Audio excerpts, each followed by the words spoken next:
This video is sponsored by Squarespace. They're the all-encompassing one-stop shop where you can go online, use their mega online platform, all the tools like marketing tools, analytics, and run your very own business. And from there, you can thrive.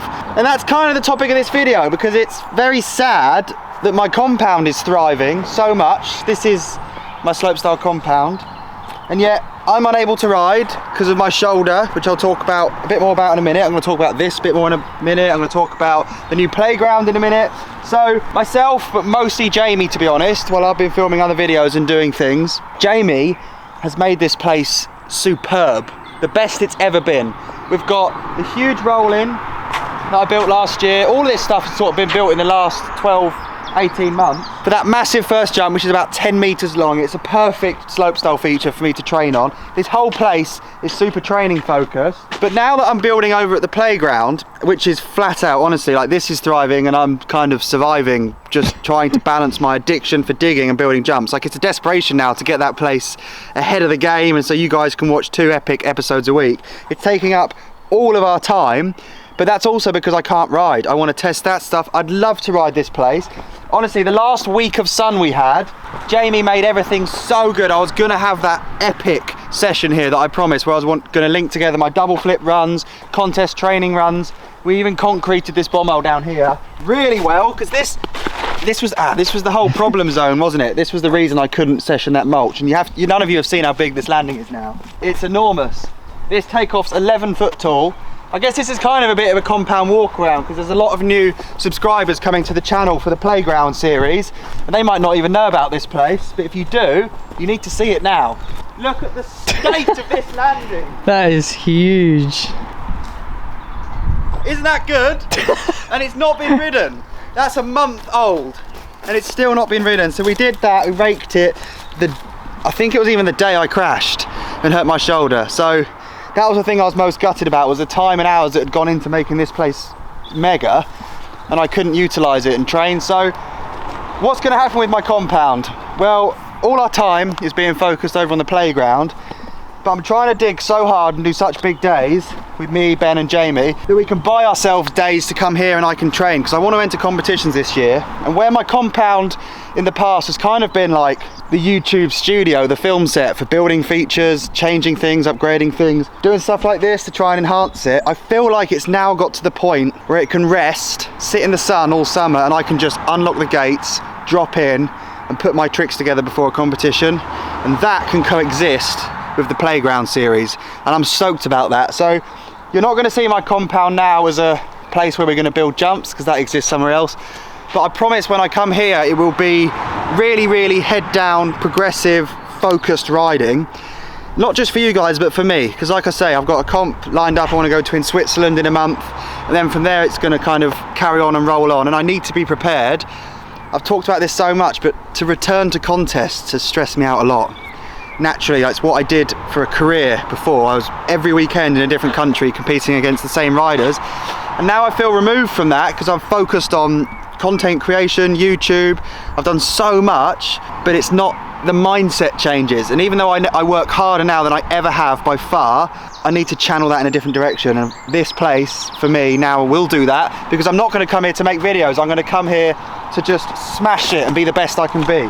So my compound this year is the ultimate training zone, but the effort that's gone into it has allowed it to be that. So for all those people that are new to the channel, that's why I'm going to use this. And if you've kind of been longing for those big banger tricks, it's coming as soon as my shoulder's done, which, let me show you. So this collarbone, that was what I broke at X Games 10 years ago, and I've spoken about this in videos, but it's only now that I understand how it's gone. So that bone has a 2mm gap in it, which has been there for 10 years. And when I crashed, I dislodged all the scar tissue inside the bone. You can see how hard that crash was. And I went up to Manchester, where Red Bull, I'm so lucky, Red Bull have helped me every step of the way with this injury and previous injuries. They did an MRI scan, found the break, saw from the ends of the bones that it wasn't kind of knitting or adhering to each other, so they knew it was an old injury that just hadn't healed.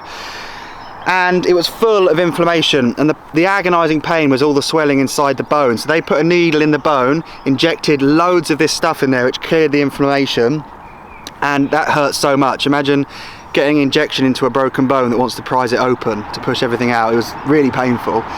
But then the inflammation went down, the swelling's gone down, and what's revealed is a lump that's way bigger than the one I've had for the last 10 years. Like, I honestly catch my chin on it now looking over my shoulder. So my options are, it's amazing the technology, so we're going to look at stem cell injections to try and make it learn to be a collarbone again. But they're really cool. They've said, like, you are a professional mountain biker, we want you to get back out there and do that. We don't want to go the long route of just making it all repair. So I'm going to stick with hoping that the scar tissue forms again and it can just operate how it has for the last 10 years, because I've been okay. But I know that I'm like one big shoulder slam away from it probably doing the same thing it's done this month. So plan B is cut that open, kind of take out all the crap bone, take a hip graft, a bone graft from my hip, put it up there and rebuild a collarbone. That's a bigger process that I don't want to think about, but it's potentially on the cards. So for the time being, I think I'm about half a week away from riding again. My first riding video back is going to be at the playground, and if that goes well, then I'll return here to start linking these tricks together for that upcoming competition. Yeah, I've kind of divulged a bit there, haven't I? Oh, and this as well, I get so many questions from you guys about my van, my primary form of transport.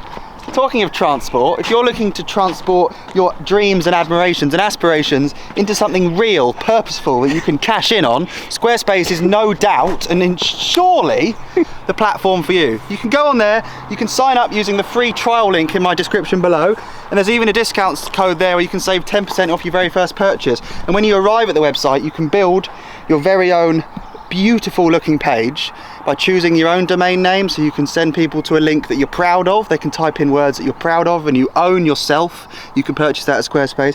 When you're there, you can build in e-commerce tools, you can sell products, things you've designed yourself. You can link it to your Instagram page, your Twitter, all of your social media, and then from there you can analyze which of those is performing best. And this is performing pretty good itself. So everyone remembers the Van Haven Beast, the big camper van they built for me. And then on the channel, I guess you're seeing this black van now. It doesn't really make sense, but look. That's why I actually need a van, a real van, a panel van, because I'm now a builder again. And the camper van was spectacular. The series building it was brilliant. It did become the ultimate mountain biker's van. I never owned it. It was a sponsorship deal I had with Van Haven, which was going to continue, but unfortunately they're unable to build more vans. There's such a shortage across the UK, so I kind of took matters into my own hand as I needed one. I bought this one, and actually I love it. I've put wheels on it, sidebars, I've lowered it with Bilstein springs. It just looks cool, and I've got like a private plate on it. It's a short wheelbase T6.1 transporter, the ultimate van, but it's not that camper with all those bits and bobs that the Van Haven one was. But honestly, for the time being, there's like caramel barbed wire, for heaven's sake. What more could you want? You can't do that in a camper. So that's the van. The Aerial Nomad's in for a service. I can't wait to get that up to the playground and do some car content. Honestly, when that's back, it's going to be unreal. And I haven't said this on the channel, but I've actually sold the Lamborghini. So loads of change lately, loads and loads of vehicular change, and kind of but feel that, honestly, it's so much worse than it ever was. Feel it for everyone. Did I say that that's worse than it was in the last? Whoa. A lot of people come up to me and grab it, but now it's honestly like a rock climbing handhold. Oh yeah. Oh yeah, you get good grip on that. Terrible. It's an ugly piece of machinery I've got trapped under my skin. But then the surgery will end up with a huge scar, so which would you choose? Scar. You'd have a scar? The scar looks sick. Would yeah. it? Yeah. Okay, I'd that do it just asks for more that. questions. Honestly, I can hang clothes on it. Yeah, Gemma does it just for a laugh to bully me. So, yeah, that's the compound. Can't wait to come back because it's ready to go. And you need to ride the big line. Now you're a mountain biker. Jamie needs to ride the Airbag more and not miss it. But over the years, it's been so sick. I love people who comment things that I was aware of so many years ago. People who remember the pump track build for the Airbag. Even people that remember when it was just a drop, a slopestyle jump, a mulch jump, and all this was grass. And now I've got trails, a hip, we've got that seating area, a quarter pipe. I learned a lot from building this place, but actually what I never did was utilise it because I wasn't doing the comps, whereas now it will come into its own. So I hope I've given you a fairly good update. I feel like I've digressed and disclosed everything apart from my long card number. I've basically explained my whole life, haven't I? Yeah. But anyway, we can go back to the playground now. Jamie's digging there, and I just wanted to come over and check how good this was. So I'm desperate to ride. Back to digging. I can't wait to show you what we've done, legends. Me and grab it, but now it's honestly like a rock climbing handhold. Oh yeah. Oh yeah, you get good grip on that. Terrible.